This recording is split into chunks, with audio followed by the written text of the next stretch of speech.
بسم اللہ الرحمن الرحیم۔ اسلامک ٹیچر پاکستان کے ناظرین کو السلام علیکم۔ ناظرین، آج آپ کی خدمت میں سورۃ ساجدہ کی فضیلت بتائی جائے گی۔ اگر آپ کو میری ویڈیو پسند آئی تو آپ میرے چینل کو سبسکرائب کر کے بیل آئیکن پہ آل کریں اور کمنٹس میں آپ اپنی رائے سے آگاہ کریں۔ ہو سکے تو یہ سورت دوسرے مسلمان بہن بھائیوں تک بھی شیئر کریں تاکہ وہ بھی اس سورت کے فضائل سے مستفید ہو سکیں۔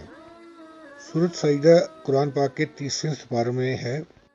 حدیث شریف میں بیان ہے کہ نبی پاک صلی اللہ علیہ وآلہ وسلم نے سورۃ سجدہ اور سورۃ ملک پڑھے بغیر نہیں سویا کرتے تھے۔ ایک دوسری حدیث کے مطابق کہ سورۃ سجدہ قیامت کے دن اس طرح آئے گی کہ اس کے 2 بازو ہوں گے اور اپنے پڑھنے والوں پر پردہ کرے گی اور فرشتوں سے کہے گی کہ اس شخص پر کوئی راستہ نہیں، یعنی اس کو مت پکڑو، اسے راستہ دو۔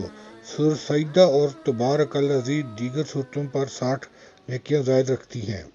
حضرت ابن عمر رضی اللہ تعالیٰ عنہ سے روایت ہے کہ جو اس سورۃ سجدہ اور تبارک الذی کو مغرب اور عشاء کے درمیان پڑھے گا تو گویا اس نے لیلۃ القدر کا قیام کیا، یعنی کہ جو لیلۃ القدر کی رات کو عبادت کرنے سے جو فضائل حاصل ہوتے ہیں وہ اس سے بڑھ کر ہیں۔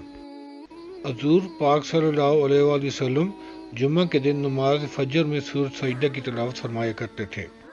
ناظرین، اگر آپ کو آج کی میری ویڈیو پسند آئی ہے تو مہربانی کر کے میرے چینل کو سبسکرائب کر کے بیل آئیکن پر آل کریں اور یہ ویڈیو اپنے دوسرے مسلمان بہن بھائیوں تک شیئر کریں تاکہ وہ بھی اس سے مستفید ہو سکیں۔ شکریہ۔